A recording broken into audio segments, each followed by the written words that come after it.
तो स्वागत है एक बार फिर से आपका अपना प्यारा सा YouTube channel platform FMSC group discussion में। तो आज का सेशन जो है फिर से स्टार्ट करते हैं, जो कि डेली की तरह जो है सेशन यहाँ पर जो है जो होमवर्क रहता है उसी सेशन के द्वारा जो आगे क्लास को करवाया जाता है, जो अभी तक समाप्त हो चुका है। उसके बाद जो होमवर्क मिला था वो होमवर्क को लेकर के आज आए हैं, और साथ साथ जो भी कल का क्वेश्चन पूछा गया था वो जवाब देने वाले जो लोग हैं उन सभी चीज़ों को लेकर के आज आया गया है। तो सारा क्वेश्चन जो है ये होमवर्क के माध्यम से ही आज करवाया जाएगा, जो कि होमवर्क में आपको लुसेंट अभी चल रहा है वर्तमान में, जो कि लुसेंट जो है न्यू लुसेंट जो आया है मार्केट में, उसी लुसेंट के द्वारा अभी होमवर्क दिया जाता है, जो कि लुसेंट से आपको फिजिक्स, केमिस्ट्री और बायो ये तीनों मिलता है, अर्थशास्त्र मिलता है, और साथ साथ संविधान भी मिलता है और एक ज्योग्राफी भी मिलता है। तो ये सारा होमवर्क के माध्यम से आपको क्लास को करवाया जाता है। उसके बाद बीपीएससी शिक्षक भर्ती और बिहार एसएससी, उसके बाद बिहार पुलिस हो जाएगा, और उसके बाद जो बिहार का जितना भी एग्जाम होने वाला कंबाइंड रूप से जो ये बीपीएससी सार संग्रह जो चलाया जाता है स्पार्क का, ये जो होमवर्क में मिला था वो भी उसके बाद चलाया जाएगा। उसके बाद साइंस एएलपी टेक्नीशियन के लिए जो है मुख्य रूप से साइंस जो पूछा हुआ प्रीवियस ईयर का क्वेश्चन है वो सारा होमवर्क में दिया गया था, वो भी आज चलाया जाएगा। और उसके बाद जो है लास्ट में करंट अफेयर रहेगा, और आज का करंट अफेयर जो बनने वाला रहेगा उसके साथ साथ स्टैटिक जीके भी रहेगा। वो सारा क्वेश्चन को आज इस सेशन में होने वाला है, तो आप लोग क्लास को मिस मत कीजिएगा, पूरा क्लास को जरूर देखिएगा।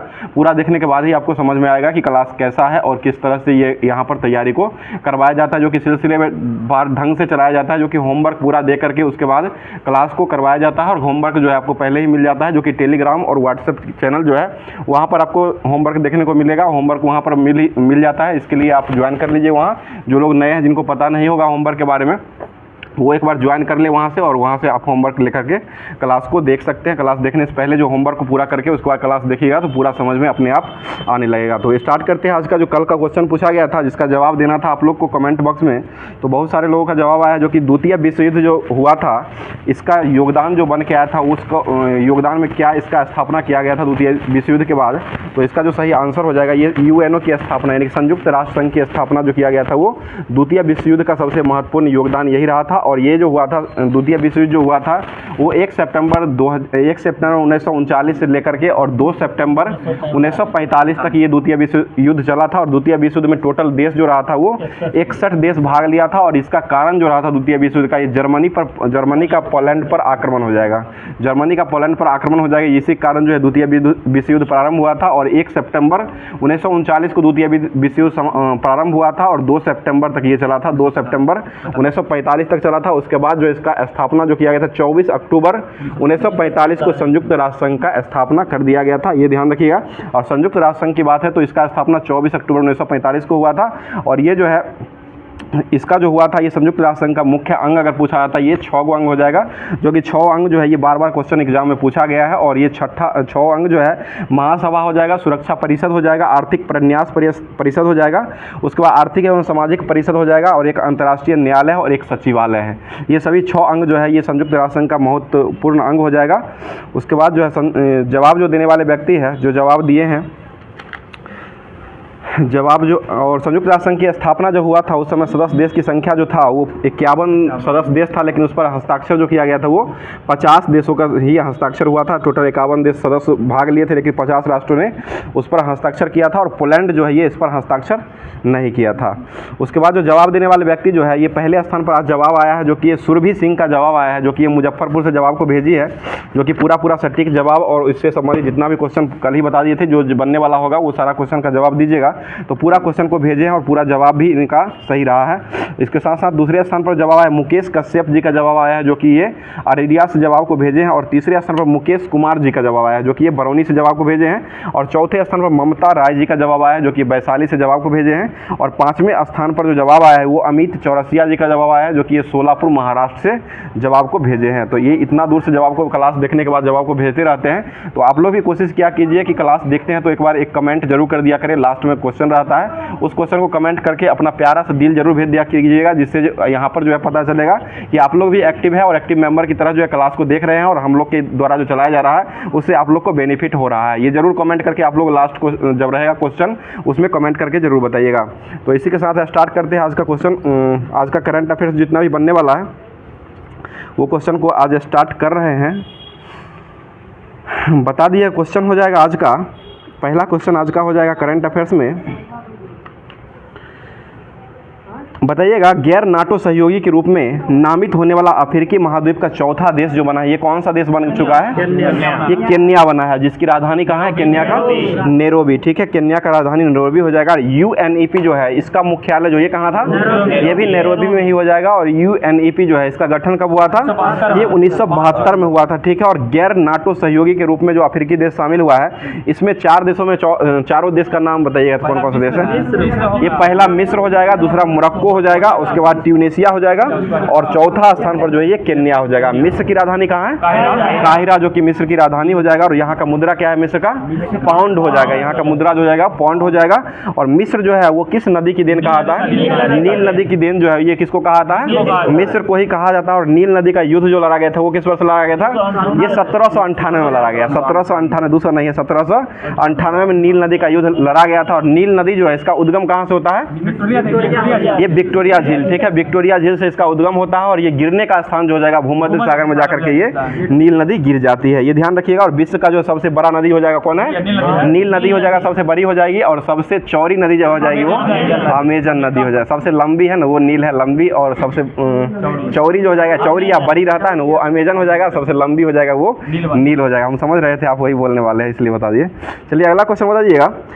ये जो है मोरक्को जो है इसकी राजधानी कहाँ है? रबात। और इसका मुद्रा क्या है?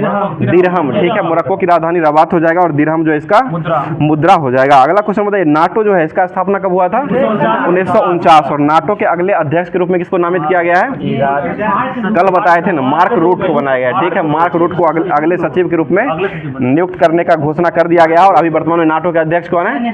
James Stoltenberg. ठीक है, जेम्स स्टोल्टनबर्ग हो जाएंगे। और इसका स्थापना कहाँ हुई थी? 1949 में। मुख्यालय कहाँ बनाया गया था? ब्रुसेल्स। ठीक है, ब्रुसेल्स में बनाया गया था। और इसमें टोटल देश कितना है? 32 देश हो चुका है। और 32वां देश कौन बना है? स्वीडन बना। और 31वां कौन बना था? फिनलैंड हो जाएगा। तो नाटो संबंधी जितना भी क्वेश्चन है आपको हमेशा ये याद रह ही जाएगा। और एग्जाम में अगर आएगा तो आप वहाँ पर चिपका सकते हैं, ये ध्यान में रखिएगा। अगला क्वेश्चन होता है, इसी तरह से अगर कोई भी टॉपिक रहता है उस टॉपिक को लेकर के बार बार रिविजन करते हैं तो आपको दिमाग से नहीं उतरेगा। और ये अगर एग्जाम में आएगा तो वहाँ पर खुशी खुशी क्वेश्चन को लगा लीजिएगा। नेक्स्ट क्वेश्चन बता दीजिएगा, विश्व प्रेस स्वतंत्रता दिवस जो है वो कब मनाया जाता है? 3 मई को मनाया जाता है। और भारत का स्थान इसमें कौन सा हो गया है? 159। ठीक है, ये भी बात आपको याद ही हो गया हमेशा, जो कि बार बार ये क्वेश्चन रिपीट होते रहता है। 159 नंबर 2024 में हो गया। और 2023 में जो रहा था वो 161 नंबर का रहा था। आगे बताइए, यूनिसेफ इंडिया ने किसे अपना ब्रांड एम्बेसडर नियुक्त किया है? ये करीना कपूर। ठीक है, करीना कपूर को यूनिसेफ इंडिया ने अभी अपना ब्रांड एम्बेसडर नियुक्त किया है। बताइए, GST अपीलीय न्यायाधिकरण के प्रमुख पद पर अभी वर्तमान में किसको नियुक्त किया गया है? संजय मिश्रा को किया गया। संजय कुमार मिश्रा हो जाएंगे। और GST जो है वो दिवस कब मनाते हैं? 1 जुलाई। ठीक है, 1 जुलाई को GST दिवस के रूप में मनाया जाता है। इसका स्थापना कब हुआ था? 1 जुलाई 2017। ठीक है, 1 जुलाई 2017 को ही GST का स्थापना हुआ था। और मनाया भी जाता है वो 1 जुलाई को ही मनाया जाता है। और GST जो है वो भारत का किस मॉडल पर आधारित है? ये कनाडा के मॉडल पर हो जाएगा। ठीक है, कनाडा के मॉडल पर GST जो है भारत में लगाया गया है। और GST जो है सबसे पहले किस देश में लगाया गया था? ये फ्रांस में 1954 में लगाया गया था। ठीक है, 1954 में फ्रांस में लगाया गया था। और GST अपनाने वाला भारत का पहला राज्य कौन बना? ये असम हो जाएगा। ठीक है, भारत का जो पहला राज्य बना था वो कौन बना था? असम हो जाएगा। और GST लगाने वाला भारत कौन सा देश बना है? 161। ठीक है, 161 नंबर का देश जो हो जाएगा वो GST लगाने वाला भारत हो जाएगा, जो कि सबसे पहले लगाया गया था 1954 में फ्रांस के द्वारा लगाया गया था। और GST जो भारत का GST जो वो कनाडा के मॉडल पर आधारित हो जाएगा। GST जो है इसमें पंजीकरण संख्या जो होता है, ये एग्जाम में बार बार पूछ देता है कभी, ये कितना होता है? 15 अंक हो जाता है। ठीक है, GST में पंजीकरण संख्या जो हो जाएगा वो 15 होता है। और आधार कार्ड में जो संख्या रहता है वो कितना होता है? ये 12 रहता है। ठीक है, आधार कार्ड में 12 रहता है। और पैन कार्ड में 10 रहता है। पैन कार्ड का अंक 10 रहता है। और GST का नंबर जो रहता है वो 15 अंकों का रहता है। और एक क्वेश्चन बता दीजिए, जैसे कि कोई भी जैसे बैंक हुआ या कोई भी संस्था हुआ, बहुत अच्छा संस्था हुआ, उसके द्वारा जो अगर OTP दिया जाता है, OTP कितने अंकों का मान्य रहता है? 6 अंकों का मान्य रहता है। लेकिन आप जनरल देखिएगा तो ऐसे 4 अंक का रहता है। लेकिन मुख्यतः जो बड़े बड़े कंपनी है, अच्छा कंपनी जो भी है या बैंक भी है, वो 6 अंकों का OTP ही देता है, ये ध्यान रखिएगा। ये भी क्वेश्चन कभी पूछा है एग्जाम में, इसलिए हमको याद आ गया अभी। बताइएगा यूएनए महिला वैश्विक डेटा के अनुसार महिला राष्ट्राध्यक्ष के रूप में कैबिनेट सदस्यों की संख्या के आधार पर भारत को कौन सा स्थान प्राप्त हुआ है? 171। ठीक है, 171 मिल चुका है। और पहले स्थान पर इसमें कौन सा देश है? फिनलैंड है, चीन है। पहले स्थान पर फिनलैंड होना चाहिए। पहला है फिनलैंड दिया हुआ ना उसमें, फिनलैंड है। पहला स्थान पर फिनलैंड हो जाएगा। ठीक है, फिनलैंड ही है, पहले स्थान पर फिनलैंड ही है। चलिए अगला क्वेश्चन बताइएगा, नए कोविड-19 वेरिएंट FLIRT यानी कि फ्लिरिट का जो है वो कहाँ में दस्तक दिया है? ये अमेरिका। ठीक है, अमेरिका में दिया है। और अभी अमेरिका की राजधानी कहाँ है? वाशिंगटन DC हो जाएगा। अमेरिका की खोज जो किया गया था किसके द्वारा किया गया? कोलंबस उसके नाम पर रखा गया है। ये अमेरिको वेस्पुसस के नाम पर रखा गया था। ठीक है ना, कोलंबस के द्वारा खोजा गया था और अमेरिको वेस्पुसस जो है इसके नाम पर रखा गया था अमेरिका। और अमेरिका की राजधानी जो वो कहाँ से था? वाशिंगटन DC हो जाएगा। अमेरिका को आज़ादी कब मिली थी? 4 जुलाई 1776। ठीक है, 4 जुलाई 1776 को अमेरिका की आज़ादी मिली थी। और अमेरिका के पहले राष्ट्रपति बनने वाले कौन बने थे? जॉर्ज वाशिंगटन ही थे। और जॉर्ज वाशिंगटन भी राजधानी अमेरिका का हो जाएगा। अगला क्वेश्चन बताइए, अभी वर्तमान में अमेरिका के राष्ट्रपति कौन है? Joe Biden. कौन से क्रम के हो जाएंगे ये? 46वें नंबर के हो जाएंगे। ठीक है, जो बाइडेन जो है वर्तमान में 46वें नंबर के हो जाएंगे। और अभी वर्तमान में ब्रिटेन के प्रधानमंत्री कौन है? ऋषि सुनक। ठीक है, ऋषि सुनक हो जाएगी, जो कि ये 57वें नंबर के ब्रिटेन के प्रधानमंत्री हो जाएंगे। अगला क्वेश्चन बताइए, गामा रे बर्स्ट का अध्ययन जो करने के लिए किसने संयुक्त SVOM मिशन को लॉन्च किया है? ये चीन और फ्रांस। ठीक है, दोनों के द्वारा, चीन और फ्रांस के द्वारा लॉन्च किया गया है। बड़े निसार जो है ये किसका उपग्रह? ठीक है, इसरो और नासा का अभियान हो जाएगा, जो कि दोनों के द्वारा ये छोड़ा गया है। आगे क्वेश्चन बताइएगा, लुपेक्स जो है, लुपेक्स ये किस देश के बीच किसके बीच छोड़ा गया है? ये इसरो और जाक्सा के द्वारा से, यानी इसरो और जापान, ये भारत और जापान के द्वारा ये दोनों संयुक्त मिला करके छोड़ा गया है, जो कि ये हो जाएगा इसरो और जाक्सा। जाक्सा जापान की और इसरो जो है वो भारत की स्पेस एजेंसी हो जाएगी। अगला क्वेश्चन बताइएगा, हाल ही में स्कॉटलैंड के अभी वर्तमान में प्रधानमंत्री कौन बने हैं? John Sweeney. ठीक है, जॉन स्वीनी जो है स्कॉटलैंड के अभी वर्तमान में प्रधानमंत्री नियुक्त किए गए हैं। बताइएगा, अंतर्राष्ट्रीय फुटबॉल दिवस जो है वो कब मनाया जाता है? 25 मई को। ये भी आपको बार बार क्वेश्चन आता रहता है, तो ये भी याद ही हो गया होगा। आगे बताइए, WTT कंटेंडर लागोस 2024 में महिला एकल का खिताब जीतने वाली पहली भारतीय खिलाड़ी कौन बनी है? ये बीजा अकुला बनी है। बीजा अकुला हो जाएगी, जो कि पहली बनी है। बीजा अकुला हो जाएगी। अच्छा, श्रीजा अकुला है। ठीक है, श्रीजा अकुला ही हो जाएगा। आगे बताइए, इफ्को जो है, यूरिया वाला इफ्को जो है, इसके अध्यक्ष अभी वर्तमान में कौन है? दिलीप संघानी। दिलीप संघानी जो कि इफ्को के अभी वर्तमान में अध्यक्ष हो जाएंगे। अगला क्वेश्चन बताइएगा, Henley private wealth migration report 2024 में भारत को कौन सा स्थान मिला है? ये तीसरा स्थान हो जाएगा। ठीक है, पहला स्थान कौन है इसमें? चीन का हो जाएगा। इसमें पहला स्थान चीन का हो जाएगा, दूसरा हो जाएगा ब्रिटेन का हो जाएगा, तीसरा जो मिला है वो भारत का मिला है, जो कि Henley private wealth migration report 2024 में ये भारत का स्थान तीसरा रहा है। और इसमें चीन पहले स्थान पर है, और ये यूके जो हो जाएगा यानी कि ब्रिटेन जो हो जाएगा वो दूसरे स्थान पर है, और तीसरे पर भारत हो जाएगा। अगला क्वेश्चन बता दीजिए, FY24 में भारत का सबसे बड़ा व्यापारिक भागीदार जो बना है वो कौन बना है? ये भी चाइनीज माल ही बना है, चीन ही बना है। ठीक है, आगे क्वेश्चन बताइएगा, 64वीं अंतर्राष्ट्रीय चीनी संगठन परिषद की बैठक जो किया गया वो कहाँ में किया गया है? ये नई दिल्ली में हो जाएगा। ठीक है, नई दिल्ली में इसका आयोजन किया गया है। अगला क्वेश्चन बताइएगा, बताइए दुनिया का पहला 6G डिवाइस को किसने लॉन्च किया है? ये जापान। ठीक है, जापान के द्वारा 6G डिवाइस को लॉन्च किया गया है। बताइए किस देश के माउंट इब्बू ज्वालामुखी में भयंकर विस्फोट आया है? ये इंडोनेशिया। ठीक है, इंडोनेशिया में हो जाएगा। G7 शिखर सम्मेलन कहाँ हुआ है? ये इटली के बुल्गारिया जगह में हुआ है। ठीक है, इटली के बुल्गारिया जगह में हुआ है, जो कि नरेंद्र मोदी जो है वहाँ पर फोटो खिंचवाने में विख्यात हो चुके हैं। चलिए अगला क्वेश्चन बताइए, एक vice chief of army staff के पद पर अभी वर्तमान में किसको नियुक्त करने की घोषणा किया गया है? ये NS राजा सुब्रमण्यम। ठीक है, NS राजा सुब्रमण्यम को किया गया है। क्वेश्चन दीजिएगा, NS राजा सुब्रमण्यम को हो जाएगा। अगला क्वेश्चन निकाल दिए, बताइए अगला क्वेश्चन हो जाएगा, यूनिसेफ की मदद से विकसित आपदा प्रबंधन प्लेटफॉर्म ड्रीम्स को किसने लॉन्च किया है? ये असम के द्वारा लॉन्च किया गया। ठीक है, असम के द्वारा लॉन्च किया गया है। और असम के अभी वर्तमान मुख्यमंत्री कौन है? हेमंत बिश्व शर्मा। ठीक है, और 37वां राष्ट्रीय खेल कहाँ हुआ था? ये गोवा में हुआ है। 37वां राष्ट्रीय खेल जो हुआ है गोवा में हुआ है, और इसका शुभंकर क्या रहा था? मोगा शुभंकर रहा था। ठीक है, आगे बताइए, 38वां कहाँ हुआ है? मतलब होगा उत्तराखंड, ठीक है। उत्तराखंड में 48वें नंबर का 38वें नंबर का उत्तराखंड में होगा। मेघालय में जो खेला जाएगा वो 39वें क्रम का होगा, ठीक है। बताइएगा Indian oil corporation limited P100 की पहली खेप जो है वो कहाँ में निर्यात किया गया है? ये श्रीलंका में भेजा गया है, ठीक है। और श्रीलंका की राजधानी कहाँ है? श्री जवर्धनेपुर कोट्टे, ठीक है। श्री जवर्धनेपुर कोट्टे हो जाएगा। अगला क्वेश्चन बता दीजिएगा, क्वेश्चन हो जाएगा अंतर्राष्ट्रीय बुकर पुरस्कार 2024 में सम्मानित होने वाली जर्मनी लेखिका कौन बनी है? एन्नी एर्पनबेक, ठीक है। एन्नी एर्पनबेक हो जाएगी। अगला क्वेश्चन है सागा दावा महोत्सव अभी वर्तमान में कहाँ मनाया गया है? सिक्किम में ही मनाया गया, ठीक है। बताइएगा 6G अलायंस ने किस देश के ओलू विश्वविद्यालय के साथ समझौता किया है? ये फिनलैंड हो जाएगा, ठीक है। और झीलों का देश किसे कहा था है? फिनलैंड को ही झीलों का देश कहते हैं। और फिनलैंड की राजधानी कहाँ है? हेलसिंकी जो है ये फिनलैंड की राजधानी हो जाएगा। अगला क्वेश्चन बताइएगा बंगाल की खाड़ी में आए चक्रवाती तूफान रेमेल का नामकरण किसने किया है? ओमान, ठीक है। ओमान के द्वारा रेमेल का नामकरण किया गया। ओमान की राजधानी कहाँ है? मस्कट ओमान की राजधानी हो जाएगा। अगला क्वेश्चन बताइएगा बैकासी बिसागम उत्सव जो है ये कहाँ मनाया गया है? ये तमिलनाडु, ठीक है। तमिलनाडु में मनाया गया। बताइए रिटेल डायरेक्टर मोबाइल ऐप प्रवाह को किसने लॉन्च किया है?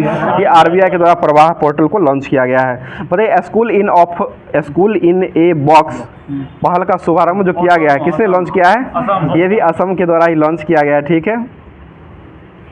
आगे कुछ तंबाकू गुटखा उत्पादों पर बिक्री उत्पादन की वितरण पर प्रतिबंध लगाने वाला राज्य कौन बना है? ये तेलंगाना। और तंबाकू के लिए ब्रांड एम्बेसडर किसको नियुक्त किया गया है? PV सिंधु, ठीक है। PV सिंधु को अभी वर्तमान में तंबाकू निषेध के लिए ब्रांड एम्बेसडर बनाया गया है। और ये तंबाकू दिवस कब मनाते हैं? निरोध दिवस 31 मई को तंबाकू निरोध दिवस के रूप में मनाया जाता है। बताइए 3D प्रिंटेड डाकघर जो ये कहाँ खुला है? बेंगलुरु में। 3D प्रिंटेड मंदिर कहाँ बना है? तेलंगाना, ठीक है। तेलंगाना में मंदिर हो जाएगा, डाकघर हो जाएगा तो ये बेंगलुरु में हो जाएगा, ठीक है। मस्जिद अगर पूछा जाएगा 3D मस्जिद तो वो सऊदी अरब में हो जाएगा। जो कि तीनों क्वेश्चन यहाँ से कंप्लीट हो चुका है।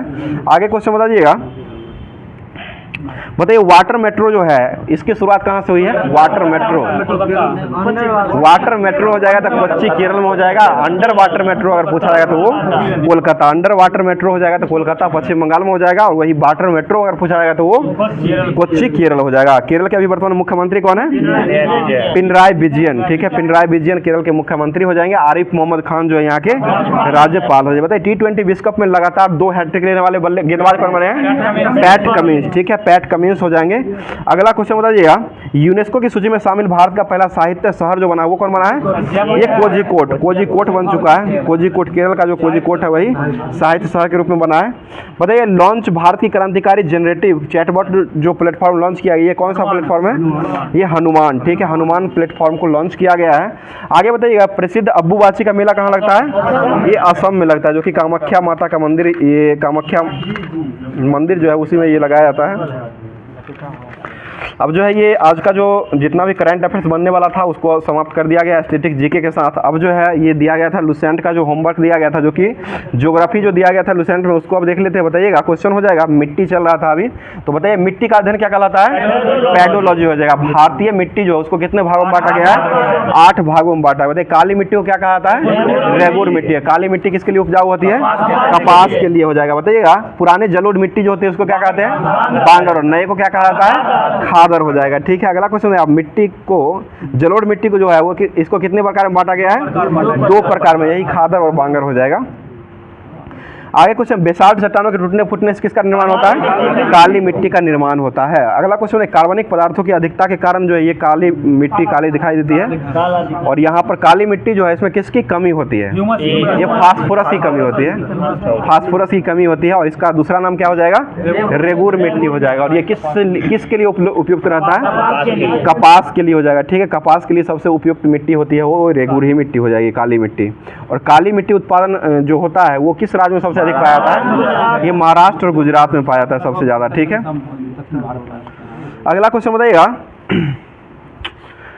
बताइए लाल मिट्टी जो है वो किस प्रकार की मिट्टी है? लाल मृदा जो होती है इसका आयरन ऑक्साइड के कारण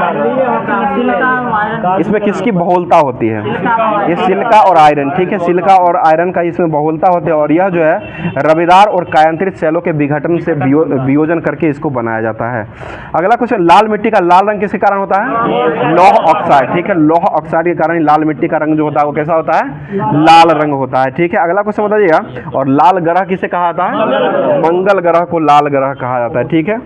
आगे क्वेश्चन बताइए, लाल मिट्टी का लाल रंग ये लौह ऑक्साइड के उपस्थिति के कारण होता है और इसको जलयोजित रूप से जो है ये कैसी दिखाई पड़ती है? पीली दिखाई देती है, ठीक है। जलयोजित रूप से जो है ये लाल मिट्टी जो होती है वो पीली मिट्टी दिखाई देने लगती है। अगला क्वेश्चन बता दीजिएगा, बताइए लाल मिट्टी जो है इसके लिए मुख्यतः कौन कौन से फसल को उपजाया जाता है?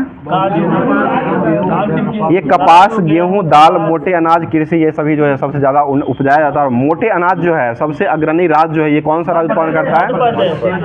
ये मध्य प्रदेश के द्वारा उत्पादन किया जाता है, ठीक है, सबसे ज़्यादा होता है। अगला क्वेश्चन, चूना का इस्तेमाल जो किया जाता है वो लाल मिट्टी में किस लिए किया जाता है?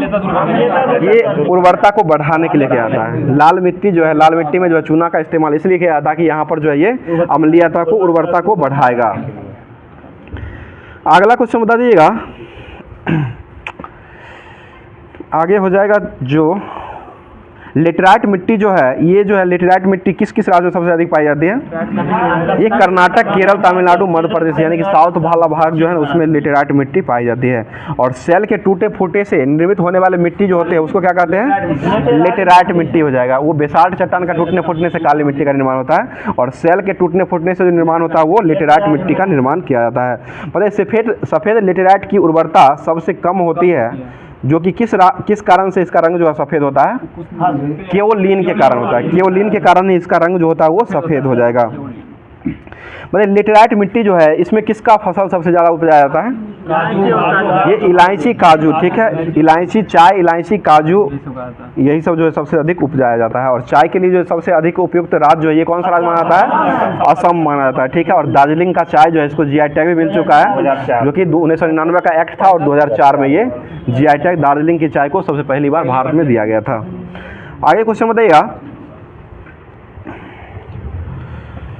ऐसी मृदा जो ऊसर मृदा भी होती है उसमें जो है किसका अनुपात सबसे अधिक होता है?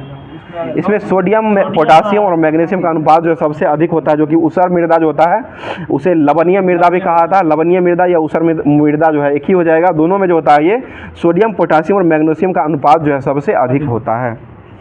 आगे कुछ हरित क्रांति के क्षेत्रों में अत्यधिक जो विकास हुआ था वो किसके कारण हुआ था? मतलब किस कारण से हुआ था, क्या करके किया गया था इसमें? ये अधिक सिंचाई करके किया गया था। अत्यधिक सिंचाई के कारण ही जलोढ़ मृदा को लवणीय बनाया गया था, उसी कारण सबसे अधिक सिंचाई करके बनाया गया था। सबसे अधिक प्रभाव जो पड़ा था वो हो जाएगा तब गेहूं पर सबसे अधिक प्रभाव हरित क्रांति में पड़ा था। और हरित क्रांति के जनक के रूप में किसको जाना जाता है? विश्व में हो जाएंगे तो विश्व में नॉर्मल बोरलॉग हो जाएंगे और भारत में जो हो जाएंगे वो MS स्वामीनाथन को हरित क्रांति का जनक के रूप में जाना जाता है। और एक और क्वेश्चन BPSC के द्वारा पूछा गया है कि हरित क्रांति जो है इस शब्द के जो दिए थे वो शब्द को किसने गढ़ा था? तो ये विलियम गॉड के द्वारा ये गढ़ा गया, ठीक है। हरित क्रांति शब्द जो दिया गया है वो विलियम गॉड के द्वारा गढ़ा गया है।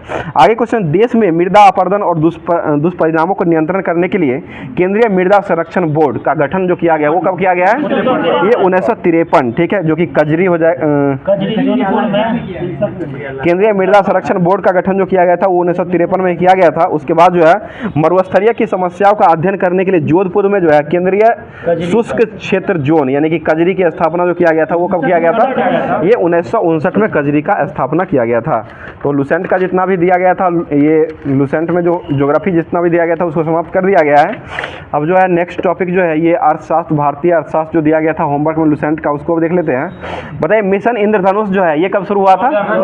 ये 25 दिसंबर 2014 को शुरू हुआ था। और ये किससे संबंधित था? ये टीकाकरण, ठीक है, बच्चों को टीकाकरण से ये संबंधित हो जाएगा। आगे क्वेश्चन बताइएगा, एकीकृत बाल विकास एवं सेवा स्कीम जो है ICDS ये कब लाया गया था? ये 1975 इंदिरा गांधी के समय 1975 में ये लाया गया था। और इस योजना का मुख्य उद्देश्य जो था ये 6 वर्ष तक के उम्र के बच्चों एवं गर्भवती गर्भवती महिलाओं को, स्तनपान करने वाले महिलाओं को स्वस्थ और पोषण की शैक्षणिक को देखभाल करना इसका मुख्य लक्ष्य हो जाएगा। आगे क्वेश्चन बताइएगा, आंगनबाड़ी जो है इस केंद्र की स्थापना ग्रामीण एवं शहरी बहुल क्षेत्रों में खोले जाते हैं और इस केंद्र का प्रमुख उद्देश्य जो है वो कितने दिन पूर्ण पोषण, पूरे साल में कितने दिन पोषक दिया जाता है? ये 300 दिन हो जाएगा, ठीक है। पूरे जो ये साल होता है जिसमें पूरे साल 365 दिनों में 300 दिन जो है पूरक पोषाहार देने का इसको लक्ष्य रखा गया था। और इसमें जो है 6 वर्ष की आयु के बच्चे और गर्भवती स्त्रियों के लिए इस केंद्र को खोलने का आधार जनसंख्या के आधार पर इसको दिया गया था। और यह जो है शहरी एवं ग्रामीणों क्षेत्रों के आधार पर 1000 जनसंख्या पर जनजाति की बहुल क्षेत्रों में मतलब शहरी में जो है वो 1000 दिया गया था और ये ग्रामीण क्षेत्र जो है इसमें 700 जनसंख्या पर ये एक आंगनबाड़ी केंद्र खोलने का निर्देश दिया गया था। बताइएगा कस्तूरबा गांधी विद्यालय योजना जो है वो कब लाया गया था? ये 20 जुलाई 2004, ठीक है, 20 जुलाई 2004 को आया था, जो कि ये सरकार ने देश भर में SC ST OBC के मुस्लिम समुदायों के लड़कियों के लिए कस्तूरबा गांधी बालिका विद्यालय खोलने की घोषणा किया गया था। बताइए कुटीर ज्योति ग्रामीण योजना कार्यक्रम योजना जो है वो कब आया था? ये 1988-89 में आया। भारत सरकार ने इसको कुटीर ज्योति कार्यक्रम जो है 1988-89 में खोला है। आगे कुछ अंत्योदय योजना जो वो कब आया है? ये 25 दिसंबर 2000, ठीक है, 25 दिसंबर 2000 हो जाएगा। और प्रधानमंत्री उज्ज्वला योजना कब आया है? ये 1 मई 2016, ठीक है, जो कि गैस सिलेंडर से ये संबंधित हो जाएगा। प्रधानमंत्री उज्ज्वला योजना जो कि ये 1600 वित्तीय सहायता दिया था, ठीक है। बताइए उज्ज्वला योजना के तहत सरकार ने 2020 तक कितने करोड़ गैस कनेक्शन देने का लक्ष्य रखा था? ये 8 करोड़ हो जाएगा, 8 करोड़ गैस कनेक्शन देने का लक्ष्य रखा था, जो कि 31 मार्च 2019 तक ही तेल मार्केटिंग कंपनियों के द्वारा 7.19 करोड़ LPG कनेक्शन के लिए लक्ष्य को 90% इसको पूरा कर लिया गया है। 2019 तक 90% को पूरा कर लिया गया था। मतलब दीनदयाल उपाध्याय ग्रामीण कौशल योजना ये कब आया था? ये 25 सितंबर 2014, ठीक है, 25 सितंबर 2014 को आया था। आगे बताइए प्रधानमंत्री जनधन योजना ये कब आया था? ये 2014, ठीक है, 28 अगस्त 2014 को लागू किया गया था। और घोषणा जो किया गया था वो 15 अगस्त 2014 को घोषणा हुआ था और 28 अगस्त 2014 से ये प्रधानमंत्री नरेंद्र मोदी के द्वारा ये प्रारंभ कर दिया गया था। और इसी को गिनीज वर्ल्ड में भी इसको नाम लिया गया था, जो कि शून्य क्या कहते हैं जीरो बैलेंस पर ये खाता खोला था। वित्तीय समावेशी संस्था जो है विश्व का सबसे बड़ा हो जाएगा ये।